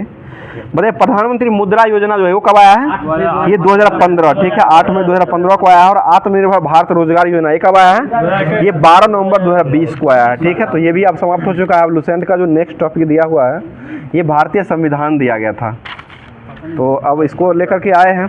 बता दिए क्वेश्चन हो जाए, संसद के दोनों सदनों द्वारा पारित विधेयक राष्ट्रपति के पास जाता है और राष्ट्रपति उस विधेयक को सम्मति प्रदान कर सकता है या अस्वीकृति कर सकता है। यह जो है किस अनुच्छेद में दिया गया है? ये 111 में हो जाएगा, ठीक है। प्रत्येक वित्तीय वर्ष हेतु राष्ट्रपति द्वारा संसद के समक्ष बजट पेश करना रहता है, वो किस अनुच्छेद में दिया गया है? 112, ठीक है, 112 में बजट दिया गया है। आगे बताइएगा संसद का अवकाश सत्र नहीं चलने की स्थिति में राष्ट्रपति अध्यादेश जारी करे, किस अनुच्छेद में? 123 के तहत राष्ट्रपति अध्यादेश जारी करते हैं। और राज्यपाल किस अनुच्छेद में करते हैं? 213, इसी को उलट दीजिए, 213 में राज्यपाल अध्यादेश को जारी कर सकते हैं। बताइए सर्वोच्च न्यायालय के गठन का प्रावधान जो किया गया ये किस अनुच्छेद में किया गया है? 124 में किया गया। और भारत में कुल कितने सर्वोच्च न्यायालय है? एकमात्र सर्वोच्च न्यायालय है जो कि ये नई दिल्ली में हो जाएगा। 28 जनवरी 1950 को इसका स्थापना किया गया था सर्वोच्च न्यायालय का। और इसके अभी वर्तमान मुख्य न्यायाधीश कौन है? DY चंद्रचूड़ हो जाएंगे, जो कि ये 50वें नंबर के हो जाएंगे। आगे क्वेश्चन बता दीजिएगा, अगला क्वेश्चन हो जाएगा सर्वोच्च न्यायालय एक अभिलेख न्यायालय है, ये किस अनुच्छेद में दिया गया है? ये 129 अनुच्छेद में दिया गया। अगला क्वेश्चन हो जाएगा नियंत्रक एवं महालेखा परीक्षक की नियुक्ति राष्ट्रपति के द्वारा ही किया जाता है, यह किस अनुच्छेद में दिया गया है? 148, ठीक है, 148 में दिया गया है। बताइए राज्यों में विधान परिषदों की रचना जो किया गया वो किस अनुच्छेद में दिया गया है? 169 में विधान परिषद हो जाएगा, जो कि टोटल अभी वर्तमान कितने राज्यों में दिया गया है? 6 राज्यों में दिया है, जो कि बिहार हो जाएगा, उत्तर प्रदेश हो जाएगा, महाराष्ट्र हो जाएगा, कर्नाटक हो जाएगा और एक आंध्र प्रदेश हो जाएगा और तेलंगाना हो जाएगा। 6 राज्यों में दिया गया। सबसे अधिक अगर पूछा जाएगा तो ये उत्तर प्रदेश का हो जाएगा, जो कि 100 उत्तर प्रदेश में 100 सीट हो जाएगा विधान परिषद का। उसके बाद 78 आता है, जो कि हो जाएगा ये महाराष्ट्र में, बिहार और कर्नाटक में 75 हो जाएगा। और तेलंगाना में जो है वो 58, सॉरी आंध्र प्रदेश में 58 हो जाएगा और तेलंगाना में 40 है, ठीक है, आपका कहना सही था। आगे बताइए राज्यों की विधायिका विधायिका द्वारा पारित विधेयक राज्यपाल के समक्ष प्रस्तुत किया जाएगा। यह किस अनुच्छेद में दिया गया है? पूरे 200 में दिया गया। ठीक है, आगे बढ़ते। राज्य विधायिका के सत्र नहीं चलने पर राज्यपाल अध्यादेश जारी करते हैं। किस अनुच्छेद में करते हैं? 213 में हो जाएगा। सभी राज्यों के लिए उच्च न्यायालय की व्यवस्था किस अनुच्छेद में है? 214 में हो जाएगा। और अभी वर्तमान में कितने उच्च न्यायालय है? 25 में हो जाएगा। नवीनतम उच्च न्यायालय कौन बना है? अमरावती। आंध्र प्रदेश का अमरावती बना है, जो कि 2019 में बना है। 2019 में ये बना है। ठीक है, आगे बताइए। मूल अधिकारों के प्रवर्तन के लिए उच्च न्यायालय के द्वारा लेख जारी जो किया जाएगा, किस अनुच्छेद में किया जाएगा? 226। ठीक है, 226 के द्वारा उच्च न्यायालय के द्वारा लेख जारी किया जाएगा। और सर्वोच्च न्यायालय के जो अभिलेख न्यायालय जो जारी किया जाएगा वो 129। ये अभिलेख न्यायालय की बात कर रहे हैं, 129 हो जाएगा। बताइए, जिला न्यायाधीश की नियुक्ति राज्यपाल के द्वारा किया जाता है, वो किस अनुच्छेद में किया जाता है? 233 में किया जाता है। 233 में जिला न्यायाधीश की नियुक्ति किसके द्वारा किया जाता है? राज्यपाल के परामर्श के द्वारा ही उच्च न्यायालय के राज्यपाल द्वारा उच्च न्यायालय के परामर्श पर किया जाता है। बताइए, उच्च न्यायालय का नियंत्रण जो है अधीनस्थ न्यायालयों पर रहेगा। यह किस अनुच्छेद में दिया गया है? ये 235। ठीक है, 235 में यह अनुच्छेद दिया गया है। आगे क्वेश्चन बता दीजिएगा। केंद्र शासित प्रदेशों का प्रशासन जो है राष्ट्रपति के द्वारा होगा। यह किस अनुच्छेद में दिया गया है? 239। ठीक है, 239 में हो जाएगा। और संसद जो है संपूर्ण देश या उसके किसी भी हिस्से के लिए राज्य विधान पालिका अपने राज्य को हिस्से के लिए कानून बना सकती है। ये किस अनुच्छेद में दिया गया है? ये 245 में दिया गया है। अगला क्वेश्चन, अंतर्राज्यीय नदियों एवं घाटियों के लिए जल वितरण का नियंत्रण जो किया गया, किस अनुच्छेद में दिया गया है? ये 262 में हो जाएगा। और केंद्र राज्यों के संबंध में समाधान करने के लिए ये अंतर्राज्यीय परिषद की स्थापना जो किया गया, किस अनुच्छेद में किया गया है? ये 263 में हो जाएगा। 100 नहीं चल रहा है, अब 200 ही चल रहा है। 100 समाप्त हो चुका है। आगे बढ़ते। भारत की संचित निधि जो है वो किस अनुच्छेद में दिया गया है? ये 266 में हो जाएगा। और संसद विधि द्वारा आकस्मिक निधि की स्थापना करेगा, किस अनुच्छेद में? 267 में किया जाएगा। केंद्र द्वारा राज्यों के सहायक अनुदान जो मिलेगा वो किस अनुच्छेद में है? 275 में हो जाएगा। ठीक है, और वित्त आयोग का जो गठन किया जाएगा वो किस अनुच्छेद में है? ये राष्ट्रपति के द्वारा हर 5वें वर्ष पर वित्त आयोग का गठन किया जाता है, जो कि 280 अनुच्छेद के तहत ये किया जाता है। बताइएगा, राज्य किसी भी व्यक्ति या उसके संपत्ति से वंचित नहीं करेगा। ये संपत्ति का अधिकार जो है इसको अभी वर्तमान में कहाँ रख दिया गया है? ये 300 का कॉम या 300 का 1 में रख दिया गया है। ठीक है, आगे बताइए। राज्यसभा विशेष बहुमत द्वारा अखिल भारतीय सेवाओं का प्रशासन का गठन करेगा। यह किस अनुच्छेद में किया गया है? 312। संघ लोक सेवा आयोग का जो गठन है वो किस अनुच्छेद में किया गया है? 315 में हो जाएगा। और संघ लोक सेवा आयोग का गठन कब हुआ था? 1926 में हुआ था। 1919 का अधिनियम हो जाएगा। 1924 में पारित किया गया था। 1926 में लागू कर दिया गया था। आगे बढ़ते। चुनावों के पर्यवेक्षण निर्देशन के लिए नियंत्रण संबंधी समस्त शक्ति का चुनाव आयोग के द्वारा ही निहित रहेगा। यह किस अनुच्छेद में दिया गया है? 324। ठीक है, और लोकसभा तथा विधानसभा में चुनाव वयस्क मताधिकार के अनुसार होगा। यह किस अनुच्छेद में दिया गया है? 326 में दिया गया। पूरे 326 में है। मतलब लोकसभा में अनुसूचित जाति और जनजाति का आरक्षण किस अनुच्छेद में दिया गया है? 330 हो जाएगा। ठीक है, 330 में दिया गया है। बोलिए ना सर। आगे बता दीजिएगा। अनुसूचित जातियों एवं जनजातियों का विधान सभाओं में आरक्षण का प्रावधान जो वो किस अनुच्छेद में दिया गया है? ये 332 में दिया गया है। ठीक है, और आंग्ल भारतीय समुदायों के लिए विधान सभाओं का मनोनयन जो है वो किस अनुच्छेद में दिया गया है? 333 में हो जाएगा। ठीक है, आगे बताइए। राष्ट्रीय अनुसूचित जाति आयोग जो है ये किस अनुच्छेद में दिया गया है? 338 हो जाएगा। राष्ट्रीय अनुसूचित जनजाति आयोग जो वो 338 का क में हो जाएगा। ठीक है, पिछड़े वर्गों की दशाओं का अन्वेषण के लिए आयोग जो है वो किस अनुच्छेद में दिया गया है? ये 340 में हो जाएगा। आगे बताइए। संघ की कार्य आधिकारिक भाषा जो है देवनागरी लिपि यानी कि हिंदी में लिखी होगी। यह किस अनुच्छेद में दिया गया है? 343 में हो जाएगा। ठीक है, हिंदी को प्रोत्साहन देना किस अनुच्छेद में है? 351 में हो जाएगा। ठीक है, अगला क्वेश्चन बताइएगा। राष्ट्रपति द्वारा आपात स्थिति की घोषणा जो किया जाता है, जो कि वित्तीय आपात जो लगता है वो किस अनुच्छेद में लगता है? ये 360 में लगता है। ठीक है, वित्तीय आपात 360 में लगता है। और राष्ट्रीय आपात कब लगता है? 352 में। राष्ट्रपति शासन कब लगता है? 356 अनुच्छेद के तहत राष्ट्रपति शासन को लगाया जाता है। और बिहार में सबसे पहली बार राष्ट्रपति शासन कब लगा था? 1968 में लगा था। अभी तक कितनी बार लग चुका है? 8 बार लग चुका है। बिहार में 8 बार लग चुका है। 1968 में पहली बार लगा था। और सबसे अधिक बार जो है ये लागू जो हुआ है राष्ट्रपति शासन, ये किस राज्य राज्य में हुआ है? ये पंजाब में सबसे अधिक तो कर रहे हैं, सबसे अधिक बार पंजाब में हो जाएगा। सबसे पहला पूछा जाएगा तो वो जम्मू कश्मीर में लगा था। पहली बार पंजाब में है 1951। ठीक है, सबसे पहली बार जो लगा था वो पंजाब में ही लगा था, और सबसे अधिक बार अगर लगा था वो जम्मू कश्मीर 356 अनुच्छेद लगाया गया था। ठीक है, अब क्लियर हो गया। चलिए आगे क्वेश्चन बताइएगा। अब जो है भौतिकी विज्ञान जो दिया गया था होमवर्क में, उसको देख लेते हैं। ये बता दिए, क्वेश्चन हो जाएगा पानी के बुलबुले जो है, बुलबुले का सूर्य के प्रकाश में कभी कभी चमकना जो है वो किसका कारण हो जाएगा? ये व्यतिकरण। ठीक है, व्यतिकरण का ही कारण हो जाएगा। अगला क्वेश्चन बता दीजिएगा, व्यतिकरण का ही कारण हो जाएगा जल पर फैले मिट्टी का या तेल का सूर्य के प्रकाश में कभी चमकना जो है ये किसका कारण हो जाएगा? ये भी व्यतिकरण का ही कारण हो जाएगा। साबुन का बुलबुला जो है सूर्य के प्रकाश में रंगीन दिखाई देता है, ये किस कारण दिखाई देता है? ये व्यतिकरण। ये उदाहरण ही क्वेश्चन आपको एग्जाम में पूछेगा, आप उसको ध्यान में रखिएगा। आगे बताइएगा, गीली सड़क पर वाहन से टपकती तेल जो है यानी कि डीजल या पेट्रोल की जो बूंद जो है वो रंगीन दिखाई देती है, रोड पर गिरता है तो रंगीन दिखता है ना, वो जो हो जाएगा वो व्यतिकरण के कारण ही रंगीन दिखाई देता है। मतलब व्यतिकरण कितने प्रकार के होते हैं? दो प्रकार का हो जाएगा, जो कि संपोषी व्यतिकरण होता है, और एक जो होता है वो विनाशकारी व्यतिकरण हो जाएगा। बताइए, माध्यम के जिस बिंदु पर दोनों तरंगे समान कला को दर्शाता है उसको कौन सा कहा जाता है? ये संपोषी। ठीक है, संपोषी कहा जाता है। और माध्यम जिस बिंदु से दोनों तरंगों विपरीत कला में मिलती है उसको क्या कहा जाता है? ये विनाशी व्यतिकरण कहा जाता है। बताइए, दो स्वतंत्र प्रकाश स्रोतों से निकली प्रकाश की तरंगों में कौन सी घटना नहीं पाई जाती है? ये व्यतिकरण। दो स्वतंत्र प्रकाश के स्रोतों से निकलने वाली प्रकाश तरंगों में व्यतिकरण नहीं पाया जाता है। अगला क्वेश्चन बताइए, प्रकाशों का ध्रुवन जो है वो किस में अंतर स्पष्ट करता है? ये अनुदैर्ध्य और अनुप्रस्थ। ठीक है, अनुदैर्ध्य यानी कि ध्वनि तरंग और प्रकाश तरंग जो होता है इसमें अंतर स्पष्ट जो करने का काम करता है वो ध्रुवन के द्वारा ही किया जाता है। अगला क्वेश्चन हो जाएगा, बताइए, प्रकाश स्रोत जैसे विद्युत बल्ब, मोमबत्ती, ट्यूबलाइट आदि जो है उत्सर्जित प्रकाश जो करता है ये कौन सा प्रकाश करता है उत्सर्जित?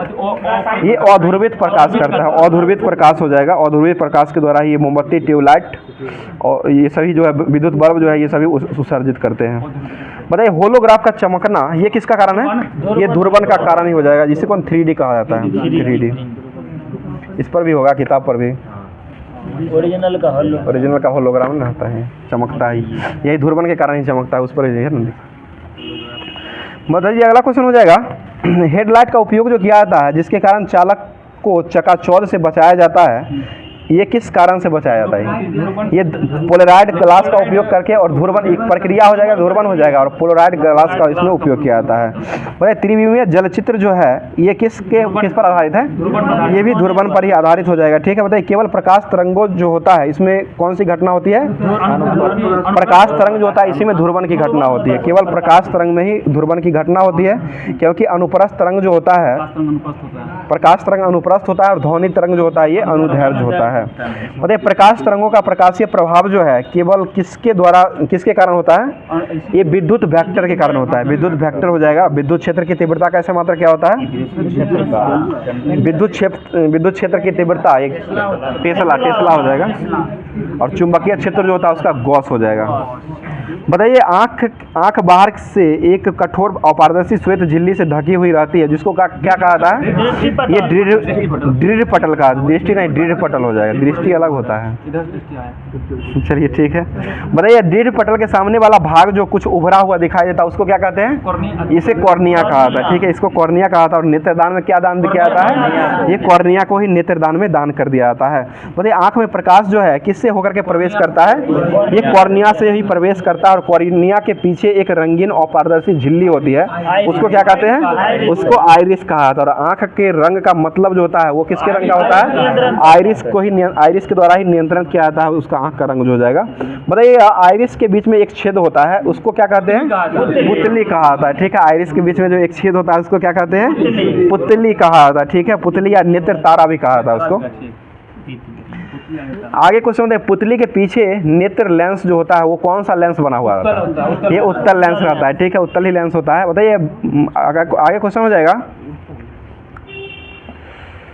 पता है आँख के अंदर भरे जलीय द्रव एवं कांच द्रव का अपवर्तनांक जो होता है वो कितना होता है? 1.336 हो जाएगा, 1.336 हो जाएगा।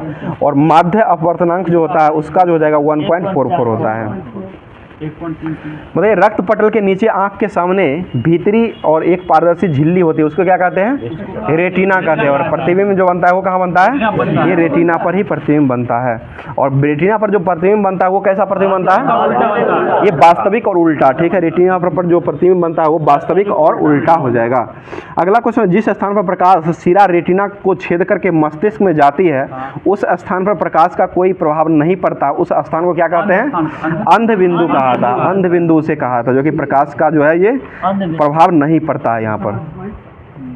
मतलब रेटिना के बीचों बीच एक पीला भाग होता है जहाँ पर बना हुआ प्रतिबिंब जो है उससे अधिक स्पष्ट जो है वो दिखाई पड़ता है, उसको क्या कहते हैं? ये पीत बिंदु कहा जाता है, ठीक है। अगला क्वेश्चन है, रेटिना जो होता है, रेटिना में कितने प्रकार के प्रकाश संवेदनशीलता की क्षमता होती है? ये 2 प्रकार की होती है, वो 7 रंग होता है।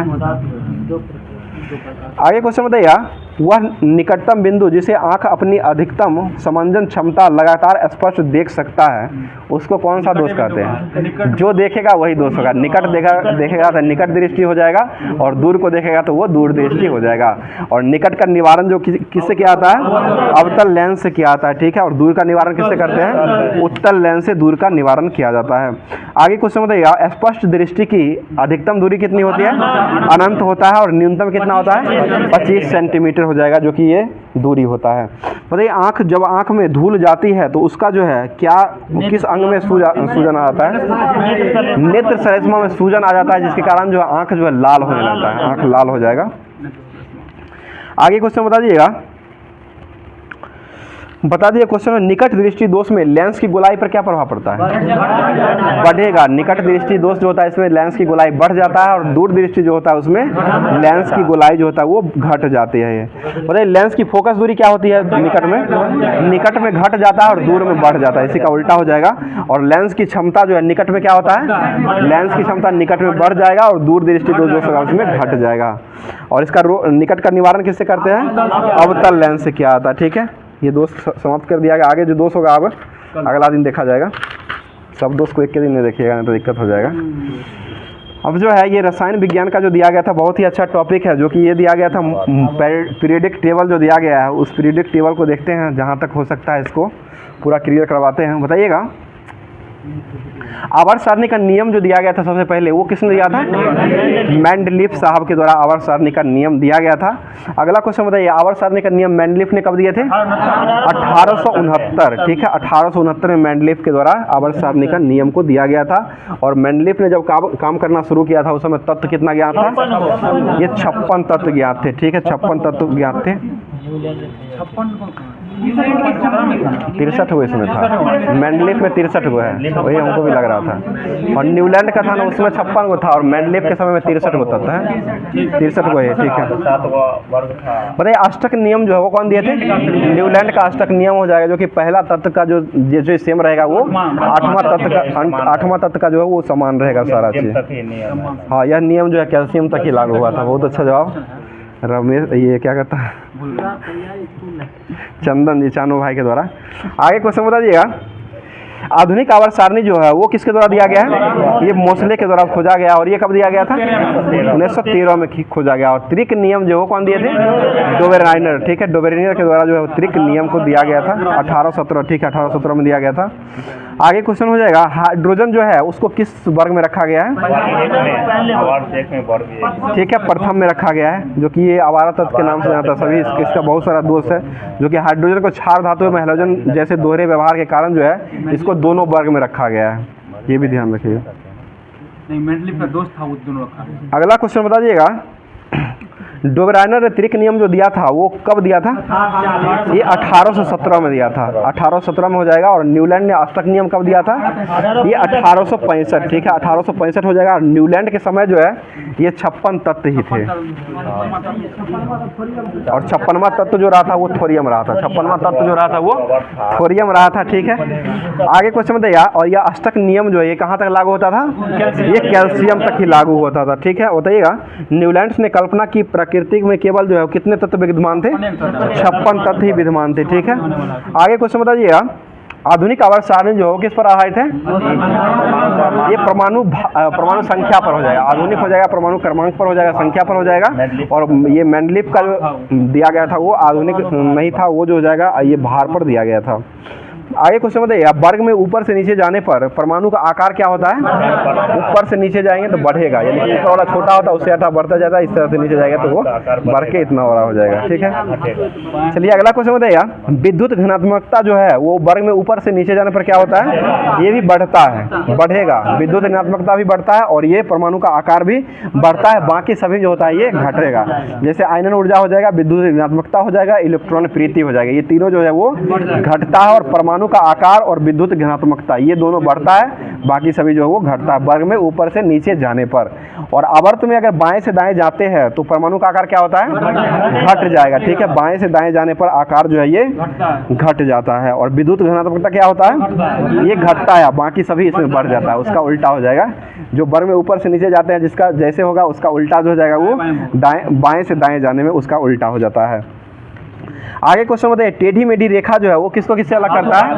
धातु को अधातु। ठीक है, धातु को अधातु से अलग करता है, इसी को जो है कौन सी रेखा कहते हैं? जिग जैग रेखा। ठीक है, जिग जैग रेखा के नाम से जाना जाता है। बताइएगा, टोटल वर्ग की संख्या जो वो कितना है? 18 वर्ग हो जाएगा। आवर्त कितना है? 7 गो आवर्त हो जाएगा। ठीक, अगला क्वेश्चन बता दीजिए, क्वेश्चन हो जाएगा बताइए, पहले ग्रुप जो है इसको पहले ग्रुप में किसको रखा गया है? क्षारीय धातु को रखा गया। और दूसरे में किसको रखा गया है? क्षारीय मृदा धातु को रखा गया। और पहले और दूसरे जो है वो किस वर्ग के अंतर्गत आता है? मतलब कि ब्लॉक, कौन से ब्लॉक में आता है? S block. ठीक है, पहला और दूसरा जो होता है वो एस ब्लॉक में आ जाएगा, जो कि हाइड्रोजन से लेकर के ये रुबेडियम तक रहता है। इसमें याद करने का तरीका भी हो जाएगा, हेलेना करे रब से फरियाद, ये हो जाएगा पहला ग्रुप का पूरा हो जाएगा। और दूसरा का हो जाएगा बेटा मांगे कार स्कूटर और बाप जो है वो रोए या राजी, ये दोनों से याद कर सकते हैं। ये सारा जो है इसमें पहला जो हो जाएगा सारा जो होता है वो धातु, पहला जो तत्व हो जाएगा वो क्षारीय धातु हो जाएगा और दूसरा जो आता है वो क्षारीय मृदा धातु हो जाएगा। बताइए, बीच में जो तत्व रहता है 3 से लेकर के 12 वर्ग का जो तत्व रहता है ये किस वर्ग में आता है? ये डी ब्लॉक में आ जाएगा, डी ब्लॉक में आता है। और बाद का जो रहता है वो धातु, जिसमें अधातु जो रहता है और अक्रिय गैस जो रहता है वो जो हो जाएगा पी ब्लॉक का हो जाएगा। और सबसे नीचे जो होता है लेंथेनाइड श्रेणी और एक्टिनाइड श्रेणी जो रहता है वो एफ ब्लॉक का तत्व हो जाएगा। SPDF में सभी को ये बांटा गया है। आगे क्वेश्चन बताइएगा, पोटासियम जो है इसका परमाणु संख्या कितना होता है? पोटासियम ये 19 हो जाएगा। और कैल्शियम का कितना होता है? 20 हो जाएगा। मैग्नीशियम का कितना परमाणु संख्या होता है? 12 हो जाएगा। जो पूछता है वो बार बार जो रिपीट होता है वो क्वेश्चन को रिपीट कर देते हैं। बताइए, सोडियम जो होता है इसका परमाणु संख्या कितना होता है? 11 हो जाएगा। परमाणु भार सोडियम में कितना होता है?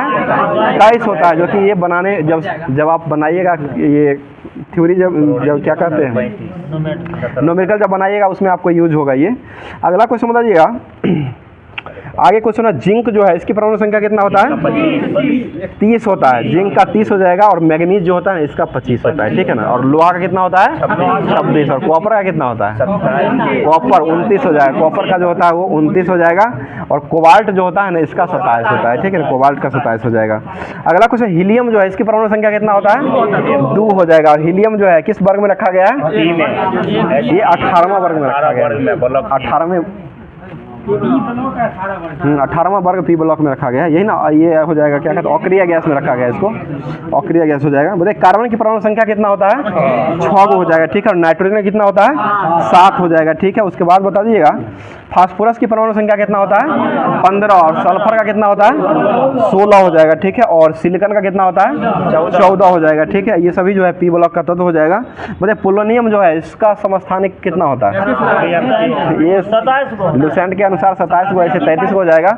और ये जो हो जाएगा इसका पोलोनियम का परमाणु संख्या जो होता है वो कितना होता है? परमाणु संख्या 84 होता है, 84 होता है। 84 पोलोनियम का समस्थान ये संख्या हो जाएगा परमाणु। और समस्थानिक इसमें 27 और 33 दोनों देख लीजिएगा जो होगा। बताइए, पारा जो है इसका परमाणु संख्या जो होता है वो कितना होता है? 80 हो जाएगा। सोना कितना होता है? 79। और चांदी का कितना होता है? 47 हो जाएगा। ये जी इसका संकेत होता है।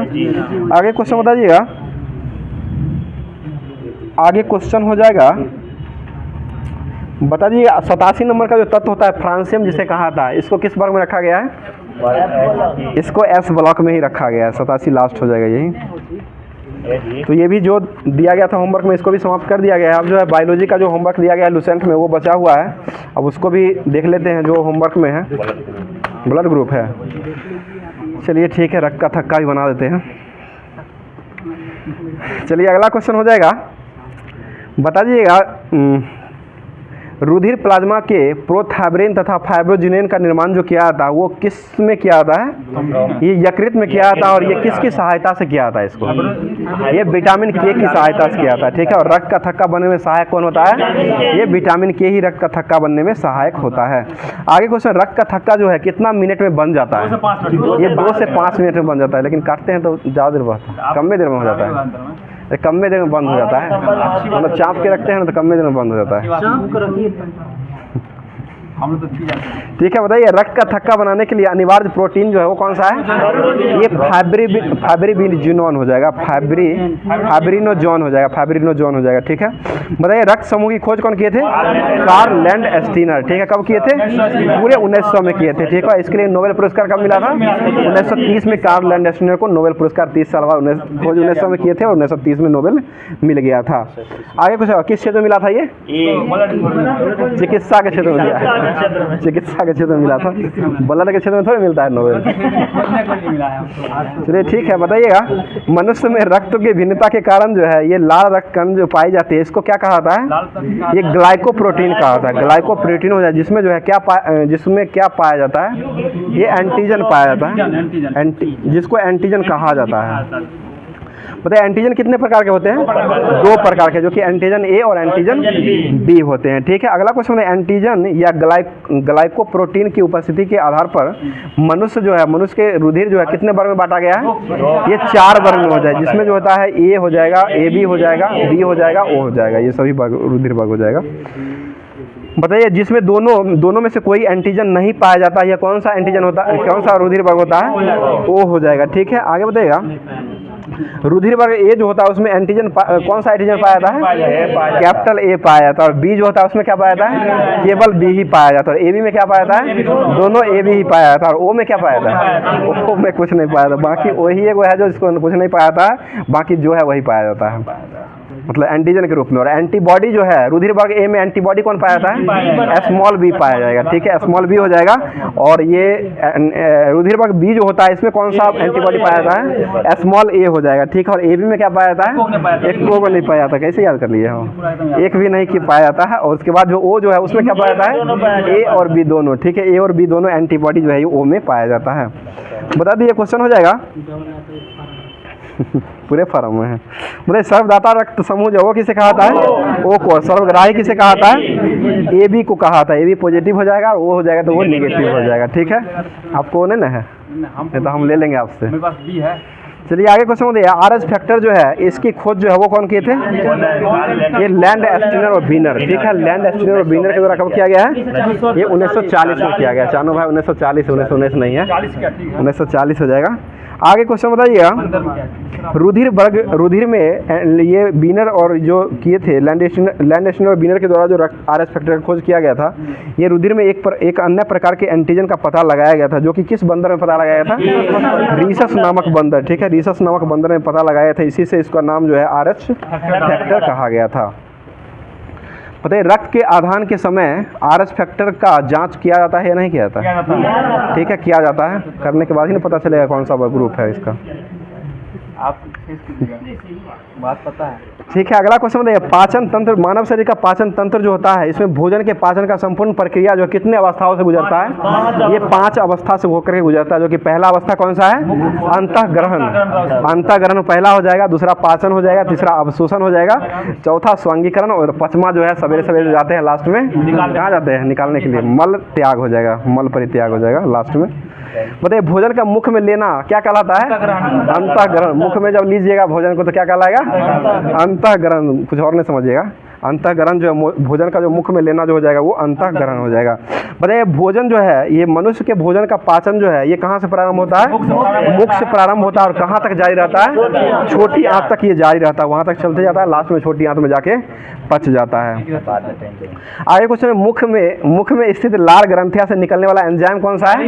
टाइलिन। आज क्वेश्चन था ना टाइलिन, ठीक है। लाल ग्रंथि से निकलने वाला एंजाइम जो हो जाएगा वो टाइलिन हो जाएगा। एमाइलेज भी होता है, एमाइलेज भी होता है। आगे क्वेश्चन आगे बताइएगा भोजन में उपस्थित मंड जो है मंड को मल्टोज शर्करा में अपघटित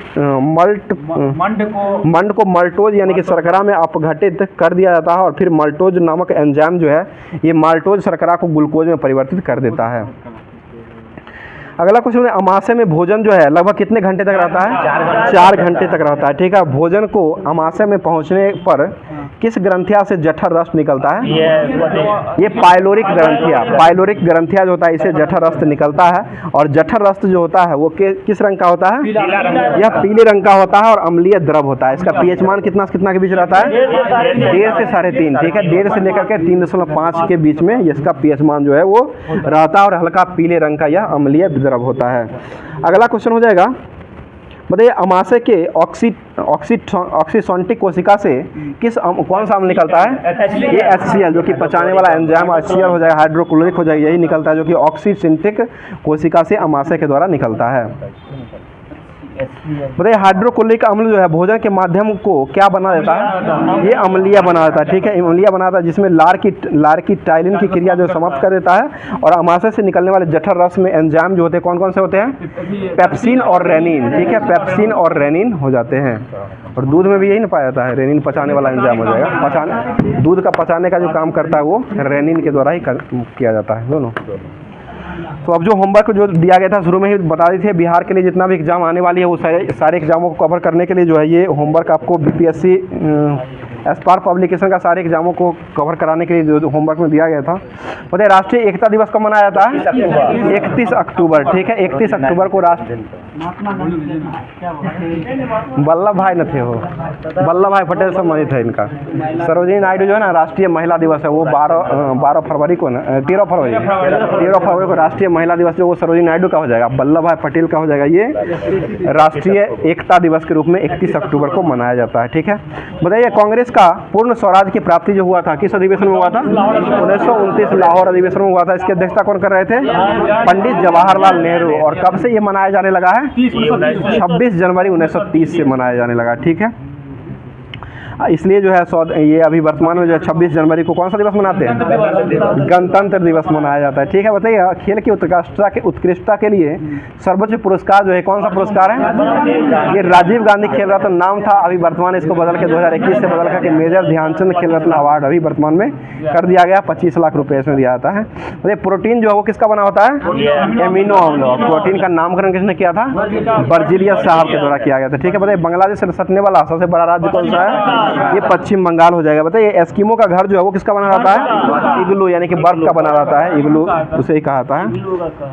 आगे क्वेश्चन हो जाएगा भारत में किस शहर में हीरा तराशने का केंद्र खोला गया है? ये सूरत में हो जाएगा, ठीक है। और एक जो है बड़ोदरा में जो है रेलवे स्टाफ कॉलेज जो है ये बड़ोदरा में खोला गया है, ठीक है। और सूरत में हो जाएगा हीरा तराशने का प्रमुख उद्योग खोला गया है। अगला क्वेश्चन सार्स जो है ये रोग वाला सार्स जो है इसका सबसे बड़ा देश जो है ये कौन सा देश है? ये भारतीय हो जाएगा, ठीक है।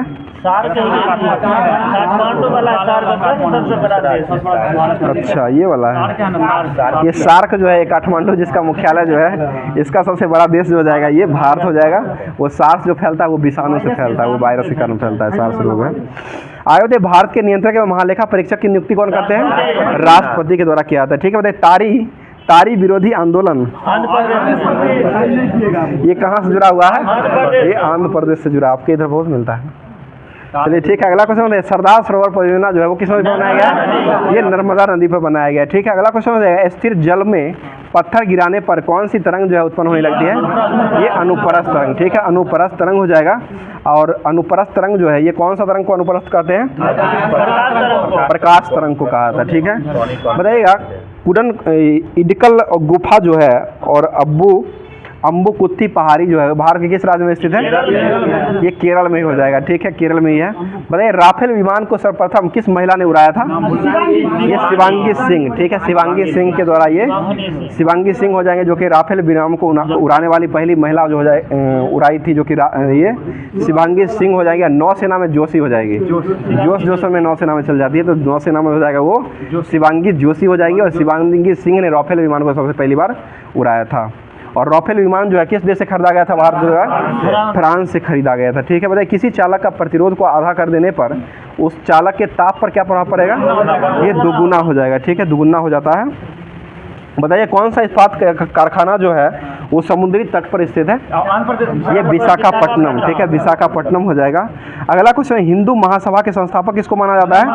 ये पंडित मदन मोहन मालवीय, ठीक है, पंडित मदन मोहन मालवीय को हिंदू महासभा का संस्थापक माना जाता है। बताइए गांधी जी ने अहमदाबाद में दांडी की यात्रा के लिए किसको कानून तोड़े थे? नमक सत्याग्रह तोड़ने के लिए किए थे, ठीक है। बताइए तुम मुझे खून दो मैं तुम्हें आज़ादी दूंगा, ये कौन बोले थे? सुभाष चंद्र बोस के द्वारा बोला गया था। सुभाष चंद्र बोस को नेताजी कौन कहे थे? Adolf Hitler. एडोल्फ हिटलर के द्वारा ही सुभाष चंद्र बोस को क्या कहा गया था? नेताजी कहा गया था। अगला क्वेश्चन बताइएगा, सुभाष चंद्र बोस ने और सरकार जो स्वतंत्र सरकार की स्थापना जो किए थे वो कहाँ में किए थे? सिंगापुर में किए थे, ठीक है, सिंगापुर में हो जाएगा, 1943 में किया गया था, ठीक है। अगला क्वेश्चन बताइए पुस्तक कपाल कुंडला के लेखक कौन है? कपाल कुंडला ये बंकिम चंद्र चटर्जी, ठीक है, बंकिम चंद्र चटर्जी के द्वारा ये लिखा गया है। और मुंडकोपनिषद से क्या लिया गया है? सत्यमेव जयते, ठीक है, सत्यमेव जयते जो वो कहाँ से लिया गया है? मुंडकोपनिषद से लिया गया, ठीक है। बताइएगा अगला क्वेश्चन हो जाएगा, समतल दर्पण पर लंबवत आपतित होते हुए प्रकाश की किरण का परावर्तन कोण का मान कितना होता है? 0 डिग्री हो जाएगा, ठीक है।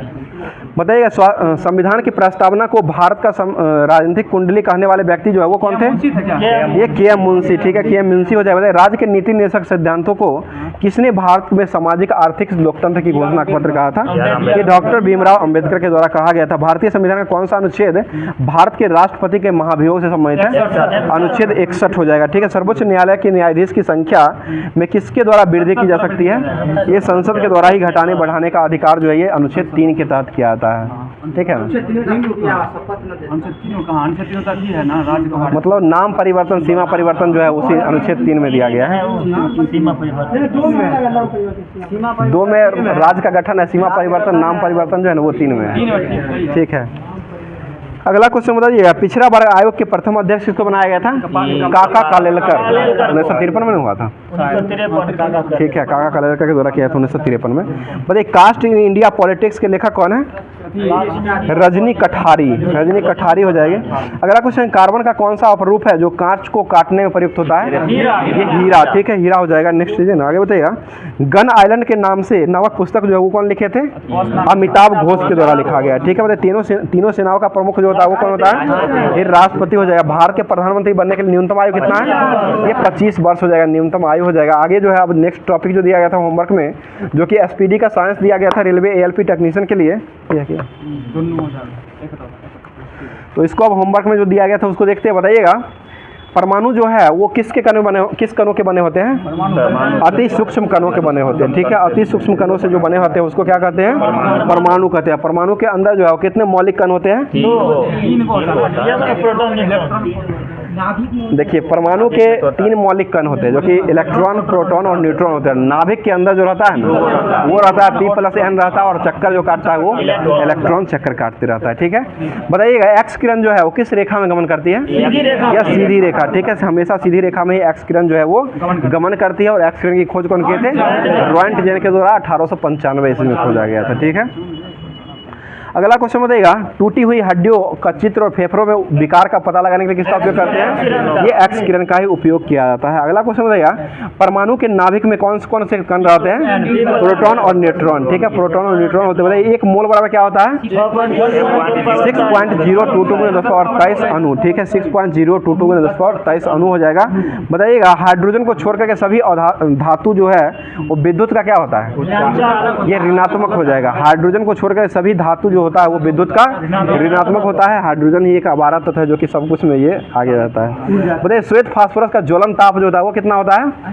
ये 30 डिग्री सेंटीग्रेड होता है, 30 डिग्री सेंटीग्रेड हो जाएगा। और लाल फास्फोरस का ज्वलन ताप कितना होता है? 260 डिग्री सेंटीग्रेड होता है। ठीक है, बताइए बारूद, आतिशबाजी और दिया सलाई बनाने में किसका उपयोग करते हैं? गंधक का उपयोग किया था। ये सभी का बारूद, आतिशबाजी और दिया सलाई बनाने में गंधक का उपयोग किया जाता है। अगला क्वेश्चन है द्रवित पेट्रोलियम में किसका संगठक रहता है? ये नॉर्मल ब्यूटेन और आइसोप्रोपेन, आइसोब्यूटेन और नॉर्मल ब्यूटेन, दोनों ब्यूटेन ही रहता है। नॉर्मल ब्यूटेन और आइसोब्यूटेन रहता है। बताइए प्रोड्यूसर गैस जो है इसमें कौन सा तत्व रहता है? CO plus N2। ठीक है, CO carbon monoxide plus nitrogen हो जाएगा। कार्बन मोनोऑक्साइड को कौन सी गैस कहा जाता है?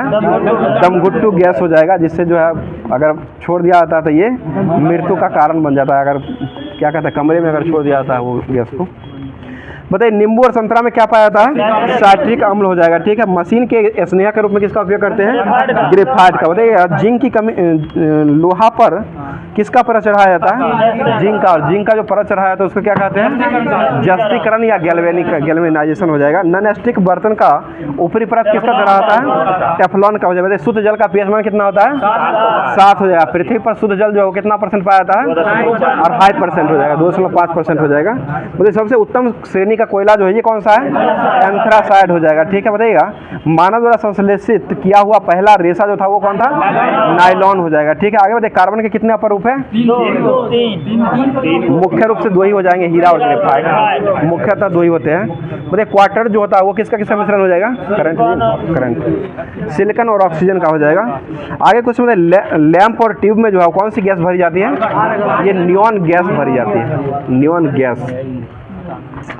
अगला क्वेश्चन बताइए जल की अस्थायी कठोरता जो है वो किसके रहने के कारण होता है?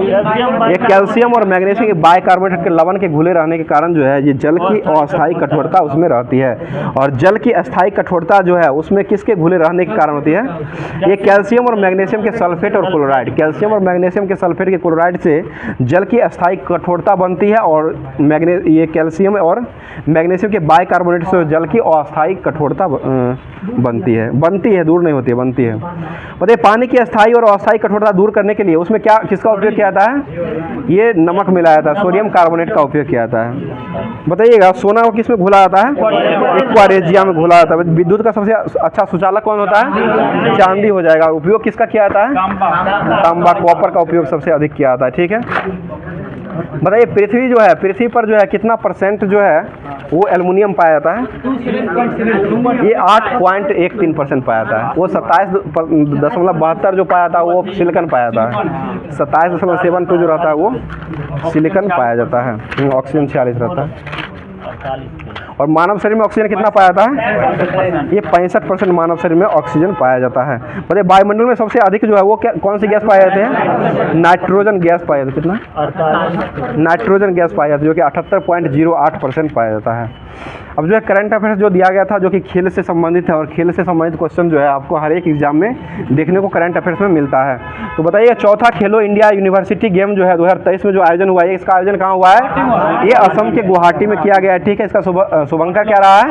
अष्टलक्ष्मी रहा है। और इसमें जो है 7 पूर्वोत्तर राज्यों में जो है इसका मेजबानी किया गया है। इसमें बताइएगा सबसे पहला यूनिवर्सिटी जो है वो किसको मिला है? चंडीगढ़ यूनिवर्सिटी। ठीक है, चंडीगढ़ यूनिवर्सिटी को पहला स्थान मिला। दूसरा जो मिला है वो लवली प्रोफेशनल यूनिवर्सिटी जो है पंजाब का, उसको दिया गया है। अगला क्वेश्चन बताइए चौथा खेलो इंडिया विंटर गेम जो है इसका आयोजन कहाँ हुआ है?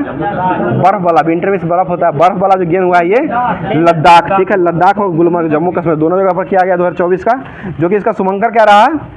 हिम तेंदुआ शुभंकर रहा है। और इसमें रैंक में प्रथम स्थान पर कौन सा टीम रहा है? ये आर्मी रहा है। आर्मी सेना जो है प्रथम स्थान पर है, जो कि 10 स्वर्ण पदक, 5 रजत और 6 कांस्य पदक जीतकर 21 कुल पदक के साथ पहले स्थान पर रहा है। मतलब छठा खेलो इंडिया यूथ गेम का आयोजन जो है ये कहाँ में किया गया है?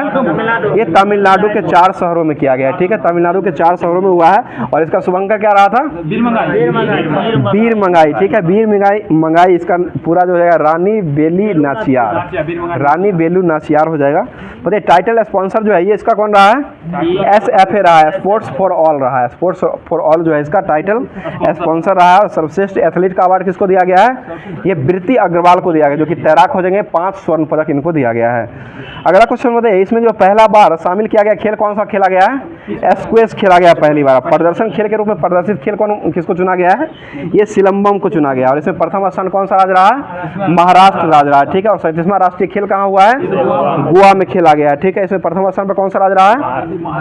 महाराष्ट्र रहा। और इसका शुभंकर क्या रहा है? मोगा रहा है। और इसका थीम सॉन्ग क्या रहा था? खेल ऐसा खेल जैसा कोई खेला न जा सके। खेल ऐसा खेल जैसा जो है कोई खेल खेला न हो। अगला क्वेश्चन बता दीजिएगा, 19वां एशियाई खेल जो आयोजन हुआ था 2023 में हुआ है, इसका आयोजन कहाँ किया गया था? ये हुआंगझू चीन। ठीक है। हुआंगझू चीन में इसका आयोजन हुआ था। और इसका शुभंकर क्या रहा था? Chain Kong Leong Leong. Chain Kong Leong Leong इसका शुभंकर हो जाएगा। और इसका आदर्श बाग मोटो क्या था? Heart to heart at the rate future. Heart to heart at the rate future जो इसका आदर्श बाग हो जाएगा। और ऑफिशियल सॉन्ग जो थीम सॉन्ग जो था वो कौन था? With you and me. With you and me जो था इसका ऑफिशियल थीम सॉन्ग हो जाएगा। बोले भारतीय टीम का इसका आधिकारिक प्रायोजक जो बनाया गया था वो किसको बनाया गया था? अमूल को बनाया था। ठीक है। अमूल दूध पीता है इंडिया। और उद्घाटन समारोह जो हुआ था इसमें भारतीय ध्वज के ध्वजवाहक कौन थे? हरमनप्रीत सिंह और लवलीना बोरगोहेन। हरमनप्रीत सिंह का संबंध किस खेल से था? सर हरमनप्रीत कौर का हो जाएगा क्रिकेट से, और सिंह हो जाएगा तो हॉकी हो जाएगा। और लवलीना बोरगोहेन का संबंध हो जाएगा वो मुक्केबाजी से हो जाएगा। और समापन समारोह जो हुआ था उसमें भारतीय दल के ध्वजवाहक कौन थे? PR श्रीजेश। ठीक है। PR श्रीजेश हो जाएंगे, जो कि हॉकी के ये गोलकीपर हो जाएंगे। तो भारत का पहला स्वर्ण पदक जो जीता था वो किस में जीता था? ये एथलेटिक ये पुरुष शूटिंग में जीता था। पुरुष शूटिंग में जीता गया था स्वर्ण पदक। अभिनव बिंद्रा तो वो ओलंपिक में था ना, ये पुरुष शूटिंग में जीता गया है।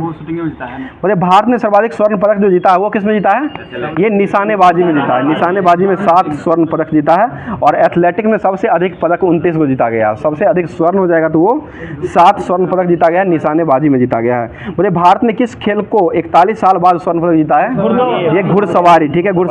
घुड़सवारी में जो है ये 41 साल के बाद जो ये स्वर्ण पदक को जीत लिया है। आगे कुछ 20वां एशियाई खेल जो 2026 में आयोजन होगा ये कहाँ आयोजित किया जाएगा? ये नगोया जापान में हो जाएगा। पदक तालिका जो 19वां ये एशियाई खेल में जो पदक तालिका में पहला स्थान कौन रहा था? चीन का रहा था। दूसरा जापान का हो जाएगा। तीसरा कोरिया का हो जाएगा। चौथा जो हो जाएगा वो भारत का हो जाएगा। तो ये सारा जो जितना भी होमवर्क में आज को क्लास दिया गया था वो सारे होमवर्क को कवर करवा दिया गया है। क्लास बाकी कैसा लग रहा है कमेंट जरूर कीजिएगा। और क्लास कमेंट करने के साथ साथ जो है आप अगर क्लास में नए जुड़ रहे हैं, अगर नए जुड़े हैं तो चैनल को एक बार सब्सक्राइब करके बेल आइकन को ऑन कर लें। और होमवर्क जो आपको हमेशा जो है टेलीग्राम और व्हाट्सएप ग्रुप पर मिलता रहता है, वहाँ से आप लोग होमवर्क को पढ़ करके उसके बाद क्लास को देखिएगा, पूरा मज़ा आएगा। और साथ साथ क्लास में आपको क्लास सुनते सुनते जो आपको सारा क्वेश्चन जो याद होने लगेगा धीरे धीरे। तो आज का क्वेश्चन हो जाएगा जो कि क्वेश्चन होमवर्क में दिया जाता है, जो कि क्वेश्चन जो रहता है जिसका जवाब आप लोग को कमेंट बॉक्स में देना रहता है। तो क्वेश्चन सुन लीजिएगा। आज का क्वेश्चन हो जाएगा तरित चालक जो है इसका आविष्कारक कौन थे? और इसका ये तरित चालक जो है यह किस धातु का बना होता है? यह क्वेश्चन का जवाब आप लोग कमेंट बॉक्स में कमेंट कीजिएगा। फिर से क्वेश्चन सुन लीजिएगा। तरित चालक का आविष्कार जो है वो कौन हो जाएंगे? और यह जो है किस धातु का बना होता है? तो इसका जवाब आप लोग कमेंट बॉक्स में पूरा कमेंट करके दीजिएगा। और अपना नाम और जगह का नाम पूरा लिख दीजिएगा वहाँ पर जहाँ से आप लोग क्लास को देख रहे हैं। तो मिलते हैं फिर किसी नेक्स्ट वीडियो में नेक्स्ट टॉपिक के साथ। तब तक हंसते रहिए, मुस्कुराते रहिए, खुश रहिए और अपना तैयारी को इस लेवल तक पहुँचाइए जो कि आप सभी एग्जामों को तोड़ फोड़ करके निचोड़ करके अपना जॉब को ले सकते हैं। थैंक यू, धन्यवाद।